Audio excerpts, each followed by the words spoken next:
Bismillah ar-Rahman ar-Rahim. I have a little talk with Prime Minister Netanyahu today, and I also have a letter in Arabic. It speaks about Ahbarullah, Habl Warid, Habl Masad, Habl Mateen, Ma'tasim bihabdillahi wa ma ila dhalik. Let me just start with a little chat with Prime Minister of Israel, Netanyahu. First thing I'd like to say, Judaism or Israel came out of a strong belief in Judaism. It came out of a strong belief that Judaism will rule the world. So the bottom line, strong beliefs. Strong beliefs get you where you're at. Yet, after Judaism came many other religions. And Judaism itself believes and claims there are other religions and other prophets are coming. Well, if this is so, what's the use of believing strongly in Judaism if it says that there will be other prophets and other religions coming? If other prophets are to come, they're not just going to come and say the same thing. They're going to have to say something new. And if they have a different message, then we have to ask ourselves, what is wrong with the message we had? Did we understand it all? Is there anything wrong of what we understood? Let's just focus on Judaism.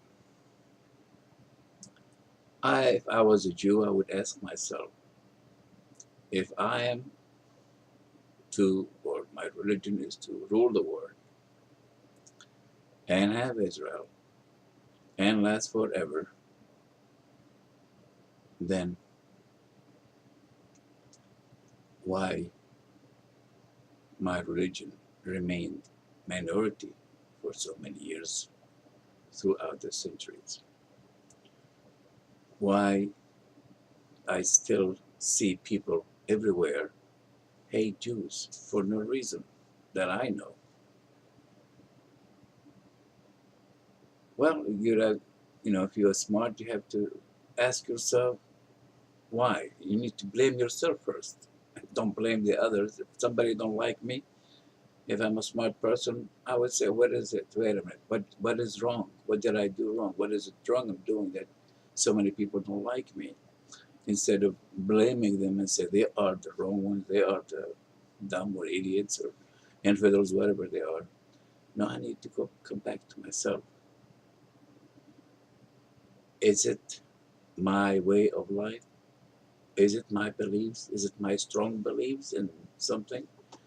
Am I teaching my children from day one, I am a Jew and that's a Gentile? Is that is that a good, is that a good philosophy? Is that a good thing to do? Let's not just keep going into that. I'm sounding like I'm criticizing Jews here, but I don't want to do that. My first two experiences that made me feel a little closer to Israel and Judaism after my experience with President Nasser, who I admired so much, and I still do,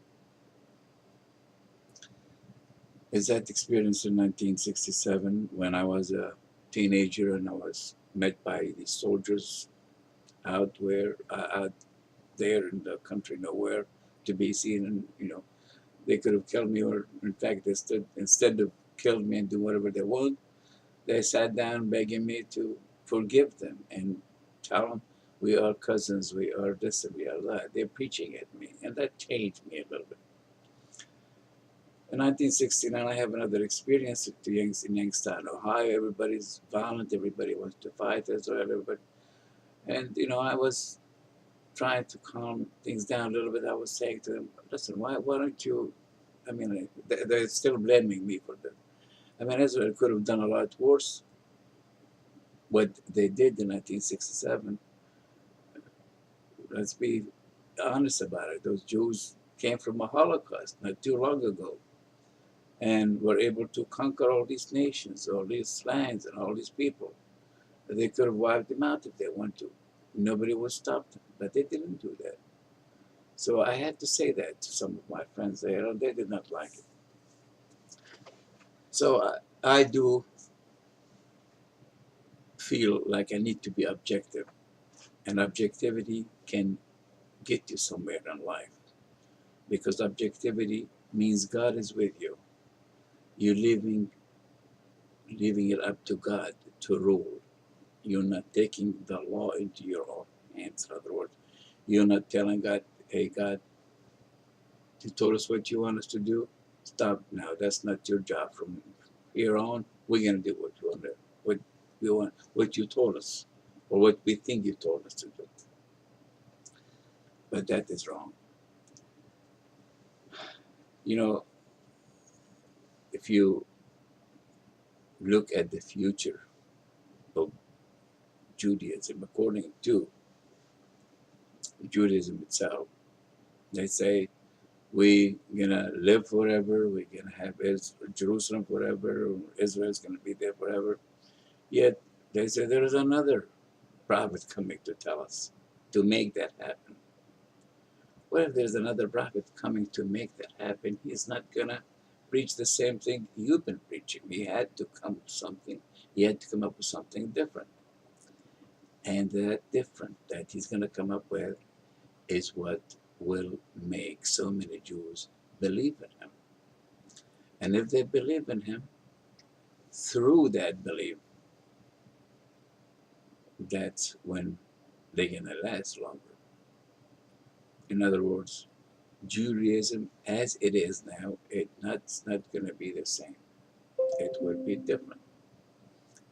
And according to the Holy Quran, most likely there will be another uniform or one religion between all of them, Judaism, Christianity, and Islam. And through that one religion, that's what the Jews think they are going to last forever. Well, that's not think, that's what they should know they're going to last forever. They thought through their own religion, the one they already have now, the one they understood, the one they were taught to believe for hundreds of thousands of years.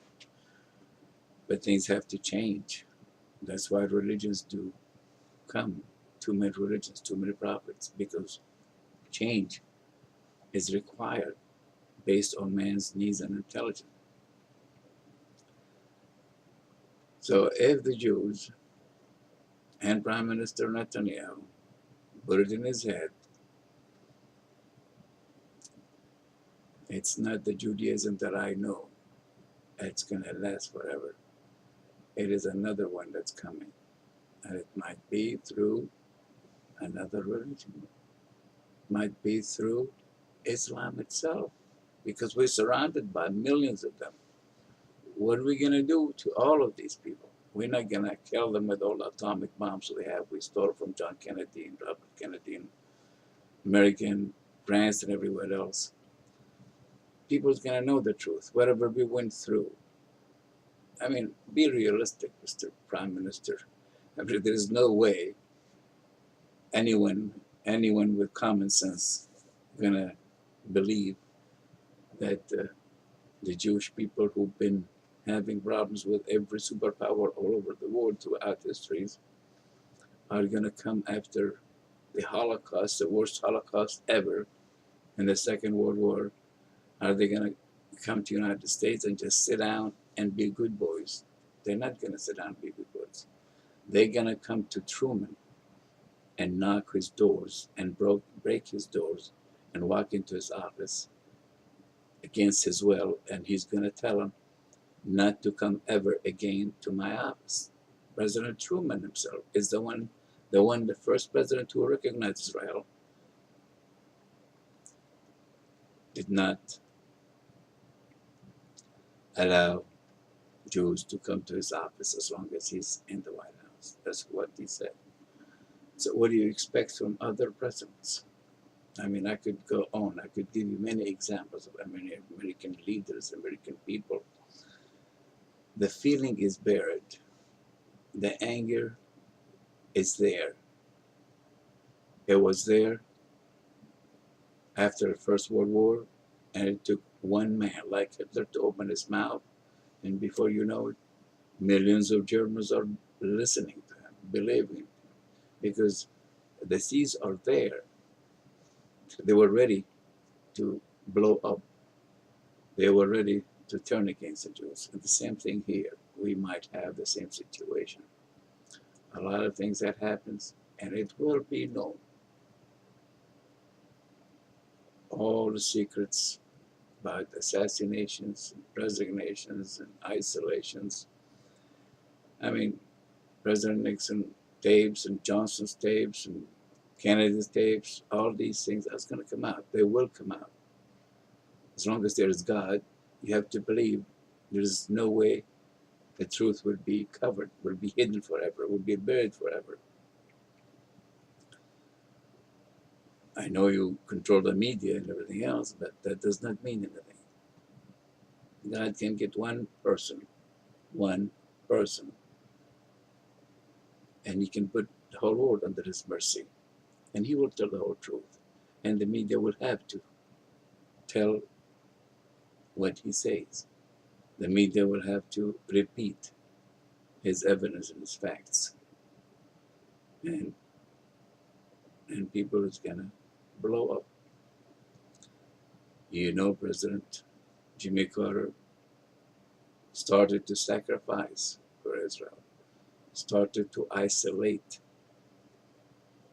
the criminal ones from the innocent ones. Many leaders are doing the same. All these sacrifices for Israel, even though they know they are wrong.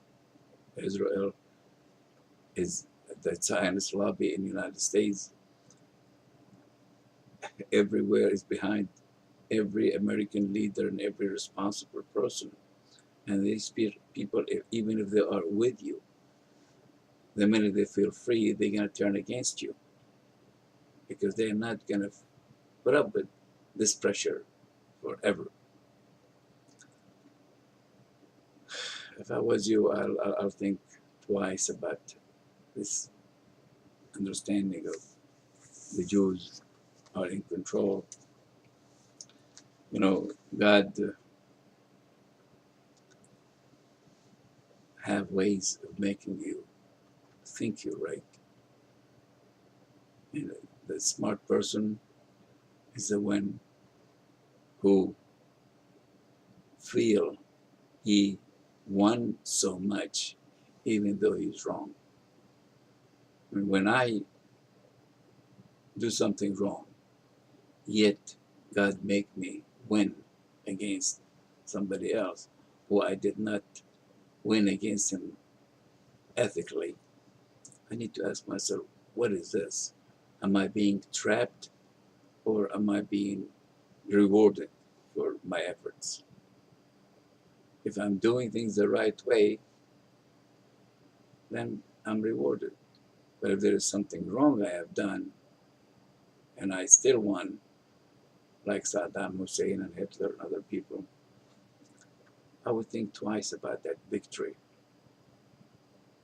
God is up to something. What is He's hiding? What is under His sleeves for me?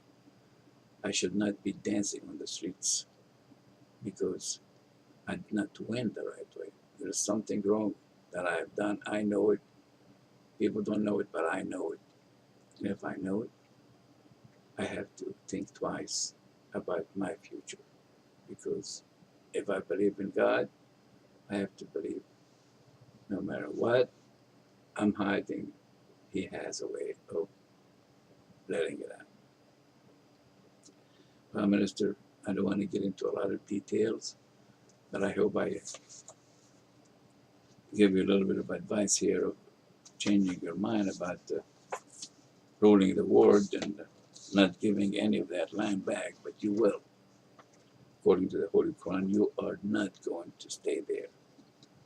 And I know for sure you're going to leave the mosque, and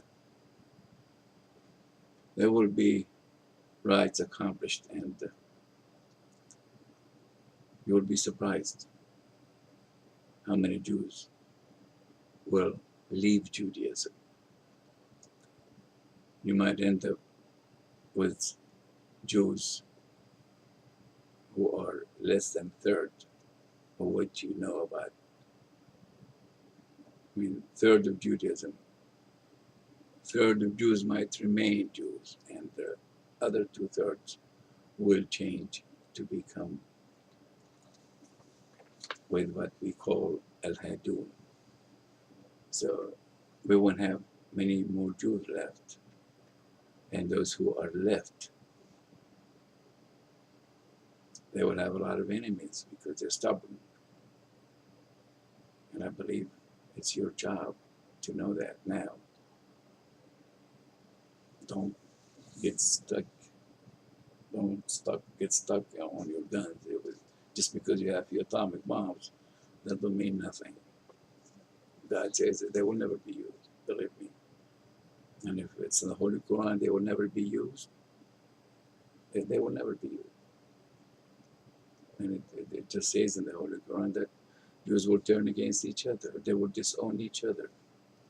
And their atomic bombs will remain circles, experiments people seen on TV screens. They will not become what God called in the Holy Quran Shajaratul Zaqqum, which means mushroom tree. Prime Minister, thank you for listening, but let me finish with you and start talking about something else in Arabic. بسم الله الرحمن الرحيم إلى كل من يهمه الأمر. يقول سبحانه وتعالى: واعتصموا بحبل الله جميعا ولا تفرقوا. ويقول حبل الوريد، كما يقول وامرأته حمالة الحطب في جيدها حبل من مسد. يقول سبحانه وتعالى في سورة الحق: ولو تقول علينا بعض الأقاويل لأخذنا منه اليمين ثم لقطعنا منه حبل الوتين أو حبل المتين فما منكم من أحد عنه حاجزين وإنه لتذكرة للمتقين وإنا لنعلم أن منكم مكذبين بوجوده. صدق الله العظيم. الإيضاح: الحبل هو ما يربط الأشياء ببعضها البعض. إن قول اعتصموا بحبل الله جميعا ولا تفرقوا قول فيه ما يخاطب جميع الأديان، وكأنها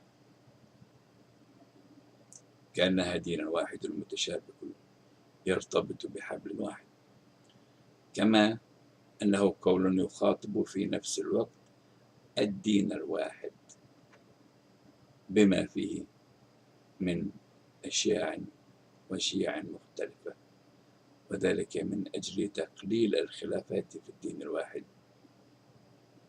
مع جميع الأديان. حبل الوريد هو الحبل الذي تمر فيه الأشياء أو ترد منه وتنتقل من مكان إلى آخر. حبل المسد أو حبل السد فهو الذي له طرف مربوط بسد ثابت لا يقطع ولا ينفصل عن السد مهما ابتعد، كالسد الذي يربط الأبناء بالآباء، بحيث لا يمكن أن يقطع ذاك الحبل بين الآباء والأبناء مهما كان وحدث. وهذا يعني أن المرأة المقصودة في سورة المسد هي ابنة لوالد لها. الحبل المتين أو الحبل الوتين توضح حقيقة معنى هذه الكلمة الكلمات والأقوال التي سبقت ولحقت في نفس الآية من سورة الحاقة. وما قول ولو تقول علينا بعض الأقاويل إلا قول فيه تهديد وإنذار، كما أنه قول يقر بوجود مسلمين في ذاك الزمان قادرين على معاقبة رسول إذا ما تقول بعض الأقاويل من القرآن الكريم. ما تقول بعض الأقاويل من القرآن الكريم على الله. وما قول لقطعنا منه إلا ليعني وجود قسم إلهي لحماية ذاك الرسول. أما وإن انحرف فالله يقول للناس فما من أحد منكم عنه حاجزين للانتقام منه، وكأنهم سوف يعلمون كيف انحرف. الحبل المتين هو الحبل الذي يصف قدرة الله، حيث أن الله وحده هو من يقوى على إلقاء المهدي بين الناس، واضعا سدا بينه وبينهم، حتى ولو ظن البعض أنه هو ذاته. يقول سبحانه وتعالى وألقينا بين أيديهم سدا ومن خلفهم سدا، أو جعلنا بين أيديهم سدا ومن خلفهم سدا فأغشيناهم فهم لا يبصرون.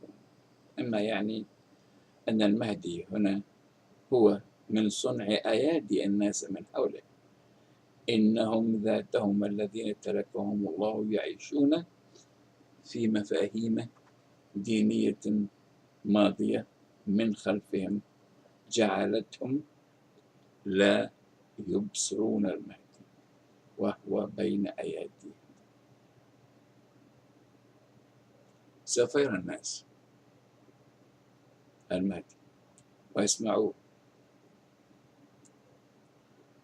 ولن يصدقوا أنه هو ذاته حماية له ممن يتوقعون قدومه، كما يقول سبحانه وتعالى كلا إن الإنسان لا يطغى إن رآه استغنى إن إلى ربك رجعا. وهذا قول يشير إلى خيبة أمل الناس عندما يروا المهدي طوعا وكرها، كما يشير إلى وجود مفاجآت أمرا من الله كان مفعولا.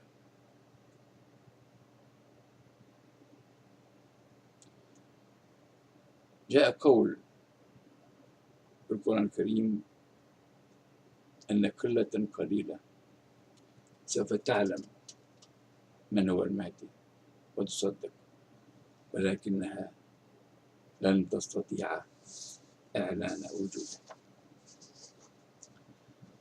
جاء في سورة النمل أقوال تقول أن الله سوف يحشر من كل أمة فوج موزعون في أماكن مختلفة يستمعون لصوت المهدي يخرج من دابة تسجيل تكلمهم لتقنعهم بآيات الله، ولكنهم سوف لن يقتنعوا بتأويل الآيات القرآنية من المهدي، وذلك لكي يأتي المهدي لكي يأتي يوم يفرض الله أمره طوعا وكرها، ثم يأتي المهدي ليقول لهم: أكذبتم بآياتي التي كنت أبعث بها لكم ولما تحيطوا بها علما، أم ماذا كنتم تعملون؟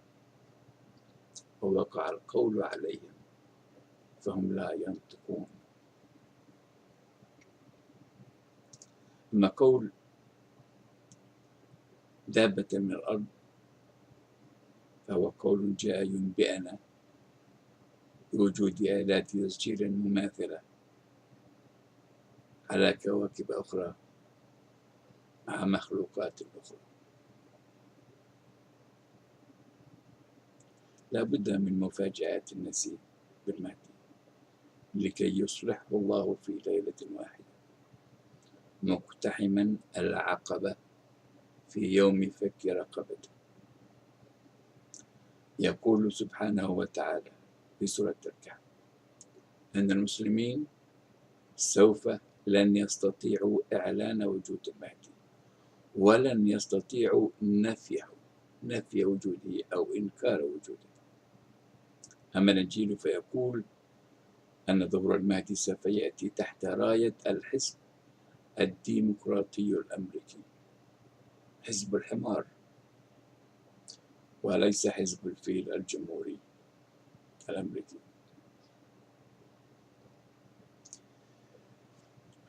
لن يسمح الله للمهدي الظهور بشخصية قوية مقنعة قبل أن يقتنع بوجوده القادة والمسؤولين طوعا وكرها، وذلك حماية له ممن يتوقعون قدومه وهم معترضون على مهمته كما اعترضت الملائكة، والله يقول لهم: إني أعلم ما لا تعلمون. يقول سبحانه وتعالى في سورة الروم: وقال الذين أوتوا العلم والإيمان لقد لبثتم في كتاب الله إلى يوم البعث، فهذا يوم البعث ولكنكم كنتم لا تعلمون. يومئذ لا ينفع الذين علموا وليس ظلموا، علموا معذرتهم ولا هم يستعتبون. صدق الله العظيم. وهذا ما يعني أن عزة المهدي من عزة الله، والله لن يقبل عذرا ممن كانوا يعلموا بوجود المهدي ولم يعلنوا، كما أنه سوف لن يستعتبهم ولا هم يستعتبون. والسلام عليكم.